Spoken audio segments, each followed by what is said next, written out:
I just need to make some money. I gotta get out of the poorhouse here. I'm tired of having no money and very little things. I deserve better. I want to build an empire, and I can pass it on to my kids and make a name for myself. But I would ask you, dear listener, is this the purpose of life? God's Resistance is local in Wilkes-Barre in the Wyoming Valley and spreading elsewhere. If you need someone to talk to or pray with and are interested in joining a small group to help you live as a disciple of Christ, stay tuned for contact info. My name is Eric Samborski. I want to thank you for tuning into God's Resistance, where we resist sin, self, the devil, and the world. You can hear us every Sunday at 9 a.m. on WITK 1550 AM and 94.7 FM. If you missed the radio program, then look for the God's Resistance podcast on your favorite podcast platform and YouTube at 9 a.m. every Sunday, where these are uploaded, and you will find other content on there as well. You can find us at godsresistance.com, our central hub, and on Facebook, Twitter, Gab, YouTube, and Rumble at God's Resistance. That's spelled GODSRESISTANCE. Make sure to like, follow, and turn on notifications for helpful spiritual content. You can contact us at gods.resistance@gmail.com or give us a call at 570-362-7782. Now let's listen in on today's briefing.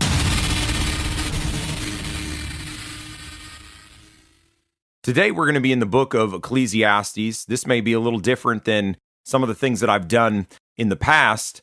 However, I do believe the Lord has laid this on my heart that this is what I'm to share. A little background before we go into Ecclesiastes is that this book was written by Solomon. And Solomon started off well with God. And Solomon married many strange wives who did not worship the true God and worshiped many other gods. And it says that his wives in the scripture are the ones that turned his heart away. So we, in the book of Ecclesiastes, are reading about a time when Solomon, was backslidden.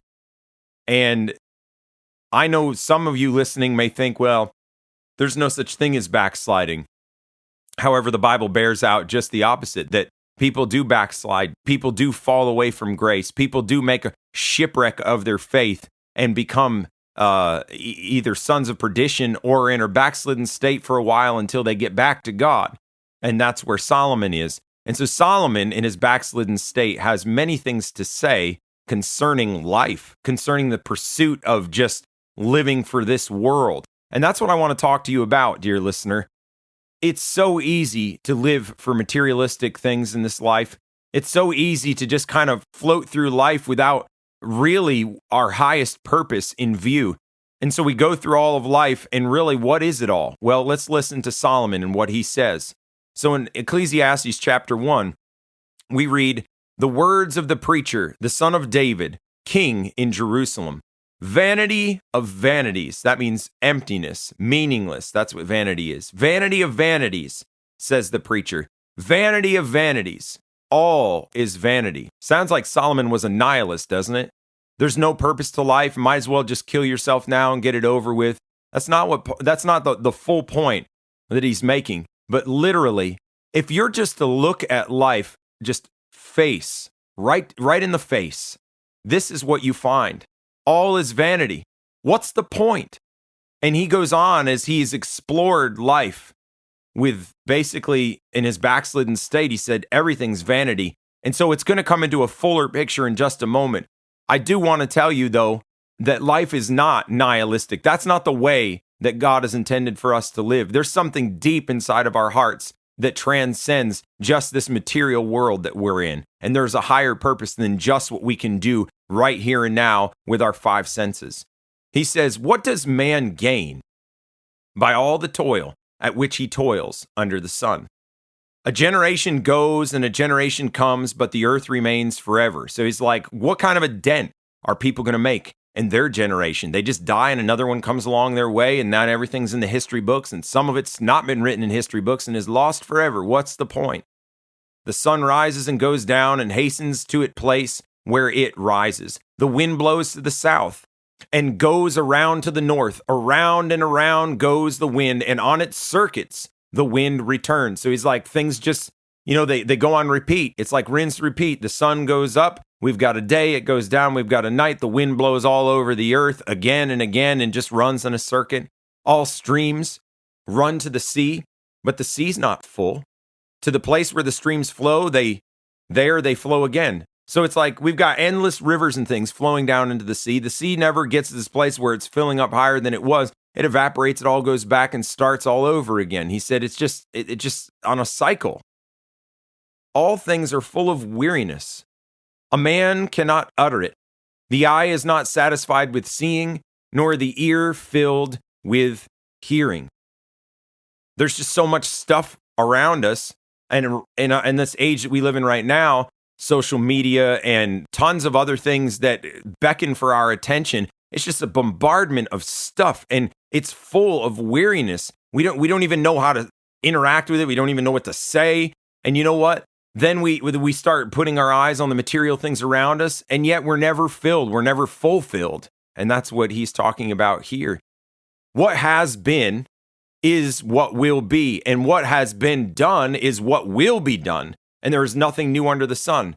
So he's like, the next generation comes along, and it's like they're going to have a go at the same thing that the previous generation was going at. They're going to do some of the same things and come to the same conclusions. Remember, he said in the beginning, all is vanity. What's the point? Is there a thing of which it is said, see, this is new? It's a rhetorical question. He's trying to make the point there isn't anything. It's been already in the ages before us. Somebody's already thought of this.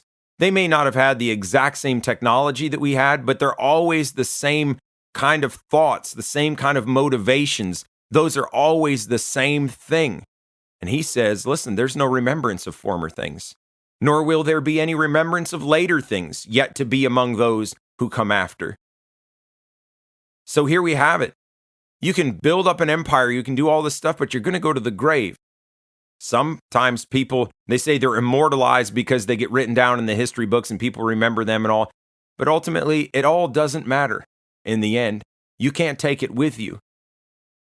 I, the preacher, have been king over Israel in Jerusalem. Okay, so here's a guy of high status. It's like he climbed the ladder and he got there.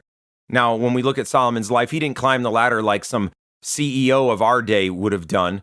God installed this man to be king, but he's saying, I've got a really high position in Jerusalem. And I applied my heart to seek and to search out by wisdom all that is done under heaven. It is an unhappy business that God has given to the children of man to be busy with. That sounds kind of like some deep bitterness in the guy's heart. God's just given us all this unhappy business. No fulfillment. What are we doing here? We just keep doing the same things over and over again. Everything we put our hands to is all vanity and meaningless. And God's given us this unhappy business. This is what happens to the heart of somebody who knew God and walked with God and is backslidden. Excuse me. They knew what was true and right, and they enjoyed walking with God. But somewhere along the way, they sinned their grace away, and they're in such a sad and hopeless and helpless state like Solomon, and they're starting to get bitter towards God. What's the point? Why do I even exist? God's doing all this to me. That's kind of the thing. Verse 14, I've seen everything that is done under the sun. And behold, all is vanity and a striving after the wind. Think about it. You try and grab wind, it goes right through your fingers. You can't grab hold of it. And he's saying that's just like every pursuit here in life. What is crooked cannot be made straight, and what is lacking cannot be counted. I said in my heart, I have acquired great wisdom, surpassing all who were over Jerusalem before me, and my heart has had great experience of wisdom and knowledge. So he's saying, listen, I'm a privileged man. I'm the king, and God endowed me with wisdom above all the people that have gone before me. And that's what the Bible says of Solomon. And he said, and with that, I applied my heart to know wisdom and to know madness and folly. I perceived that this also is but a striving after wind. It's like, even after I got all this wisdom, I was like, well, what's the depths of wisdom? And he tries to travel down the depths of wisdom. He said, well, this is all madness. And he tries to strive down towards the depth of folly and foolishness. Well, that's madness as well. And it's just a striving after the wind, just like the material possessions and all would be. He says, for in much wisdom is much vexation, and he who increases knowledge increases sorrow. A lot of people are like, well, you know what? I love reading books. I love acquiring wisdom. I love doing that. But his conclusion is, when people do that, when they give their hearts unto wisdom and knowledge, with their knowledge increasing, with their wisdom increasing, they start to see more with the eyes and heart of God this reality that you and I live in. They start to see that. And Solomon is saying, it's awful. It just increases sorrow. The more I know, the more wretched this world looks to me in wisdom and true wisdom, the more awful and hopeless things are. I would just lift up to you the name of Jordan Peterson. I don't know if you've listened to him at all. But here's a man who is extremely intellectual and has given, probably over 30, 40 years of his life in studies. He's a brilliant man. He's very smart. And yet, as he's looked through all these things and by wisdom tried to acquire knowledge, I've seen some interviews with that guy where he looks like the most sorrowful man. He seems sorrowful because he sees what life is like. It's brutal. People are brutal. There's the seed of evil inside of every person's heart. And he said so often, you don't understand the shadow part of you. If you think humanity is mostly good, you're wrong. So here's a man, Jordan Peterson. He doesn't profess to be a Christian, although it seems to be that God is drawing him to himself, and he may very well become a Christian in the near future. However, he's coming to some of the conclusions even that Solomon had. You seek after all this, and the sorrow is so deep now that I'm like getting an understanding of life and what it really is and the hard knocks of life. Listener, you've got to do that. You've got to think clearly, and you've got to think critically. Now, I hope to end on a positive note as we go through this, but we're seeing things for what they are. We're seeing reality right now. And we've got to look at reality. Who of us really likes to just be told a bunch of lies? I sure don't. I'm sure you don't either. I want to know what reality is, even if it hurts. I want to know that. I want to deal with reality. I don't want to live a lie, and neither do you. And so we look at life and we say, what's the point? I pursue after riches, nothing. I pursue after, wisdom, nothing. I pursue after just foolishness, nothing. It's all vanity. I try and work hard, then what? I die. These are all the conclusions he's coming to. Chapter 2 of Ecclesiastes. He says, I said in my heart, come now. I will test you with pleasure. Enjoy yourself. Here's his conclusion. But behold, this also is vanity. Do you commune with your own heart? I'm not talking about you're a nutcase and you talk to yourself in some kind of, mental issue or mental trouble. But I'm saying, those times where you sit and you think deeply, and you're like, okay, this is what I'm going to do now. That's what Solomon's talking about. He said in his heart, all right, I'm just going to give myself to pleasure. He gave himself to all the pleasures that he could think of and enjoy himself. And he said, this is vanity. There's nothing in this too. I said of laughter, it is mad, and of pleasure, what use is it? And I think he's thinking about it in its eternal significance, because ultimately, we're out of here. 10 out of 10 people die. I search with my heart how to cheer my body with wine, my heart still guiding me with wisdom, and how to lay hold on folly till I might see what was good for the children of man to do under heaven during the few days of their life. Some other people do that too. They try and just figure it out and say, you know what? I guess we just eat, drink, and be merry, for tomorrow we die. So people spend their life at the drink, and they're trying to think, it's not worth being all mopey and sorrowful about things. Let's just drink and be happy. But then you find that's vanity too. Many people have found that. I found that in my own life before I met Christ. He said in verse 4, I made great works. I built houses and planted vineyards for myself. I made myself gardens and parks and planted in them all kinds of fruit trees. I made myself pools from which to water the forest of growing trees. I bought male and female slaves and had slaves who were born in my house. I had also great possessions of herds and flocks, more than any who had been before me in Jerusalem. I also gathered for myself silver and gold and the treasures of kings and provinces. I got singers, both men and women, and many concubines, the delight of the sons of man. So I became great and surpassed all who were before me in Jerusalem. Also my wisdom remained with me. And whatever my eyes desired, I did not keep from them. I kept my heart from no pleasure, for my heart found pleasure in all my toil, and this was my reward for all my toil. Then I considered all that my hands had done and the toil I had expended in doing it, and behold, all was vanity and a striving after wind, and there was nothing to be gained under the sun. What is he saying? He's saying, I give myself wholly up to anything that I could get my hands on, that I could do in this life, and yet I'm still unfulfilled. And yet this still isn't the meaning of life. Dear listener, is that where you are? You still don't know why you're here on earth? You're pursuing all sorts of things, and yet it's not coming together. Is that you? Then he says, so I turned to consider wisdom and madness and folly. For what can the man do who comes after the king? Only what has already been done. So he's saying, I had everything at my disposal. I could do whatever I wanted, and yet I found no fulfillment. So what's the next guy going to be able to do that comes after me? Is he going to be able to do anything different? No. He's going to do the same thing. He's going to repeat the same thing because there's nothing new under the sun. Then I saw that there is more gain in wisdom than in folly, as there is more gain in light than in darkness. And I think some of this is true. Even an atheist who doesn't believe in God can see, wisdom says this is a better way to live life. It's a more pleasing way. It's better for myself. It's better for my family. It's better for society. Though they may not have the end in view that they're going to go to a heaven, or that they're striving to anyways, they can realize, there's more to gain in wisdom than there is in just being a fool. So a lot of people will go that way. And the wise person, he says, has his eyes in his head, but the fool walks in darkness. And yet I perceived that the same event happens to all of them. So even though in this life, wisdom has more gain to it, he said, we're both going to the same end. We're both going to die.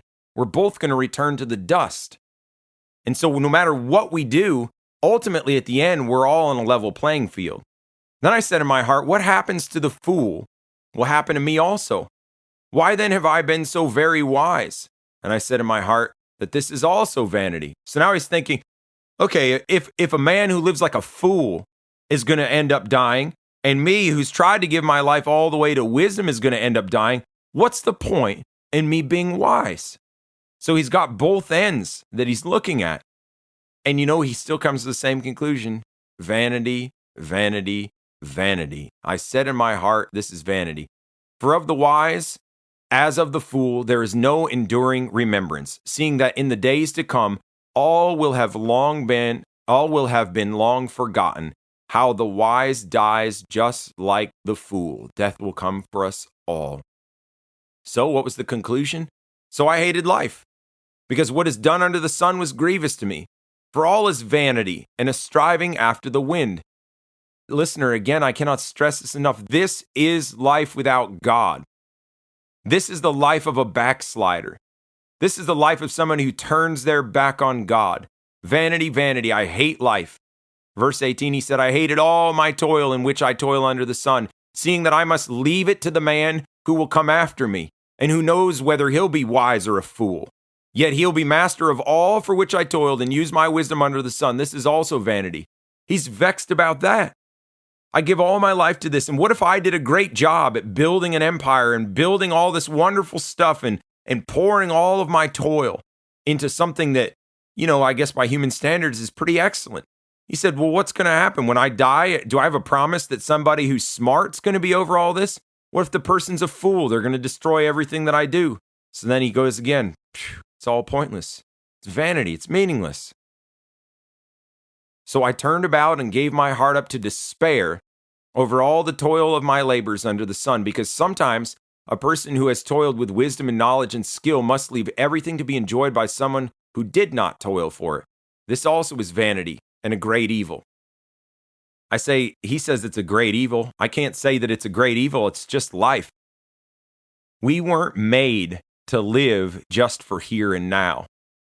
And that's where Solomon's going to end up coming more and more to that conclusion. But you need to hear that too, listener. We are not living just for here and now. We have to live in the here and now, but there is a higher purpose for us. And so saying this is a great evil, I think, is not quite accurate. It just is what it is. What has a man from all the toil and striving of heart with which he toils beneath the sun? For all his days, are full of sorrow, and his work is a vexation. Even in the night, his heart does not rest. This also is vanity. That makes me think of Rockefeller. I can't remember which one it was, but I remember reading something like, as his riches increased, he slept less and less. He was worried about his riches, and is somebody going to steal them? Is somebody going to take them? And he couldn't sleep at all. And somebody counseled him that he should just be giving some of that money away. And when he started to give the money away, he was able to sleep. And what am I saying by that? When your heart is just in the pursuit of the things of this world, it eats you alive. It eats you up. You can't sleep at night. You don't rest. And that's vanity according to Solomon. And I would say it's vanity according to me. All this toil and what? Stress yourself out. You're going to get a heart attack and die young over this life. There's nothing better for a person than that he should eat and drink and find enjoyment in his toil. This also I saw is from the hand of God. For apart from him, who can eat or who can have enjoyment? For to the one who pleases him, God has given wisdom and knowledge and joy, but to the sinner, he has given the business of gathering and collecting, only to give to one who pleases God. This also is vanity and a striving after wind. That's something to consider. People are gaining and amassing money, and what are they going to do with it when they die? God has a way of taking those things and giving it to those people whose hearts are after him. He can do that. He's doing it really forcibly through our government. People get large tax refunds solely because they have a job or they've got a lot of kids. Where did they get that money from? And some of those people are ones that walk after God. Where did that money come from? Well, the rich had to pay in all their stuff. They pay in money, and then what happens? That money was taken from them and given to somebody that loves God. And the way that the people that love God end up using that money is for far better ends than probably the rich would have used it. God has a way of twisting everything around so we can give ourselves to all that pursuits, but if we're not doing it for the glory of God, he has a way of taking that money and giving it to somebody who will do something that's worthy, something that life is all about. Remember, he keeps saying these phrases over and over again. All this is vanity and a striving after the wind. Listener, if you don't get anything else out of this broadcast, I would like you to understand this. Life without God is so pointless, meaningless, and empty, and it is like trying to catch the wind. You will not be fulfilled if this is your pursuit, if this is your end, this life, the here and now. You're going to come to the same conclusion Solomon did. And I don't want you to be left in that hopeless state. I hope that you'll stay on and listen until the end here, because there is hope. There is hope, but we've got to go to the depths of despair first before the hope makes a whole lot of sense to us. Ecclesiastes chapter 3. For everything there is a season and a time for every matter under heaven, a time to be born and a time to die, a time to plant and a time to pluck up what is planted, a time to kill and a time to heal, a time to break down and a time to build up, a time to weep and a time to laugh, a time to mourn and a time to dance, a time to cast away stones and a time to gather stones, a time to embrace and a time to refrain from embracing, a time to seek and a time to lose, a time to keep and a time to cast away, a time to tear and a time to sow, a time to keep silence and a time to speak, a time to love and a time to hate, a time for war and a time for peace. What gain has the worker from his toil? What is he saying? Oftentimes, I guess I've even thought of the scripture this way, and I've heard a lot of people talk this way, and then that group, the hippie group, the Birds, sang the song, Every Season Turn, Turn, and it was this section of scripture that they were referencing. He's not looking at this in an optimistic way that oftentimes we would look at this and say, well, there's just these times and seasons in life. He's saying, you have no control over these times and seasons of life. So you can toil your life away and put all these efforts in, and yet this will happen to you. Seasons will come in your life that you have zero control over. So what is the purpose of all of my toil? If no matter what I do, I have to face life with all of its variables and things that I can't change. I have seen the business that God has given to the children of man to be busy with. He's made everything beautiful in his time. Also, he has put eternity into man's heart, yet so that he cannot find out what God has done from the beginning to the end. So God makes everything beautiful in his time, no matter how much toil and whatever we do. God's got a plan that he's working through the hearts of men, through circumstances. A plan is taking place. Whether you and I like it or not, or whether we're for it or against it, it really doesn't matter. He makes everything beautiful in his time because he controls everything, his hands over everything. He makes everything beautiful in his time. And then it says he put eternity into man's heart. Eternity. Every one of us realizes there's a forever hereafter. Some of you might think, well, I just believe I'm going to die and return to dust and be nothing. Well, it's still forever. Regardless of what you believe, there's a forever after I leave here. There's an endless something. According to the Bible, according to Christ, who is the way, the truth, and the life, there is a forever in hell and there's a forever in heaven. God has put eternity into our hearts. But he's put enough of it in there for us to long after eternity, for us to think about eternity and get our gaze off this material world that you and I are living in and get our gaze on the things that matter most, those eternal things that never fade away. He's put enough of that eternity into our heart, but he hasn't put so much that we understand everything. So we get to the place where I've got eternity and the knowledge of it, and then I realize that there's a God that knows all those things I don't know, and I need to seek after him. This is what Solomon's conclusion is. God has just put enough of that in us, intended for us to seek after him and not just live for the here and now. I perceived that there is nothing better for them than to be joyful and to do good as long as they live. Also, that everyone should eat and drink and take pleasure in all his toil. This is God's gift to man. So that's the reprieve we have here in this life. Just be simply content with what we have. Rejoice out of the reward of our toils and labors. And he said, I perceive that whatever God does endures forever. Nothing can be added to it, nor anything taken from it. God has done it so that people fear before him. So there is this wide latitude of things that you and I can do, but God has ultimate control over all things, and what God has done will happen, and it will be forever. I perceive that there is nothing better for them than to be joyful and to do good as long as they live.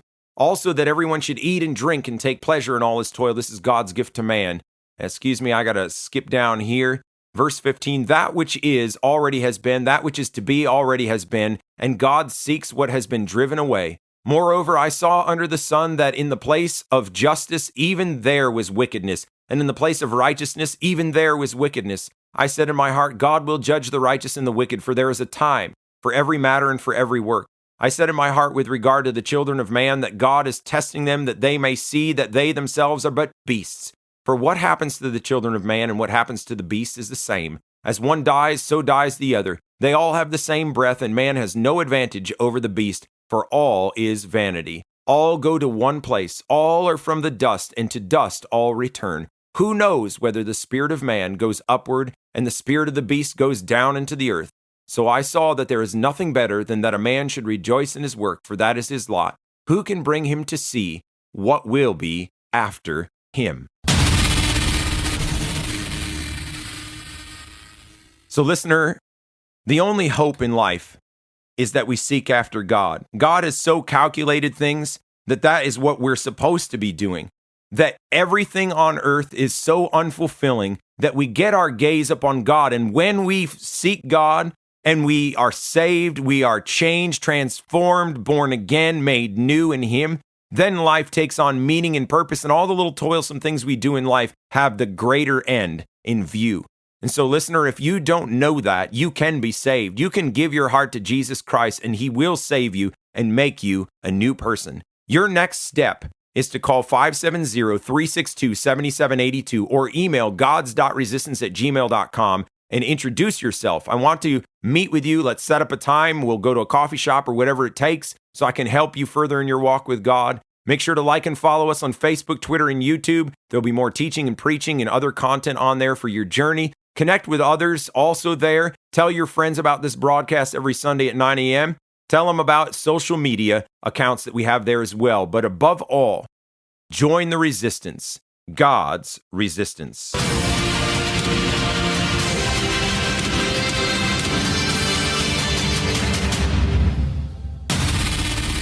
Special thank you to Spectacular Sound Productions for giving permission for the use of the song Heroes and Monsters, which was edited and used in part on this production. The permission was granted under Attribution Share Alike 4.0 International Creative Commons license. That license may be found at https://creativecommons.org/licenses/by-sa/4.0/legal code.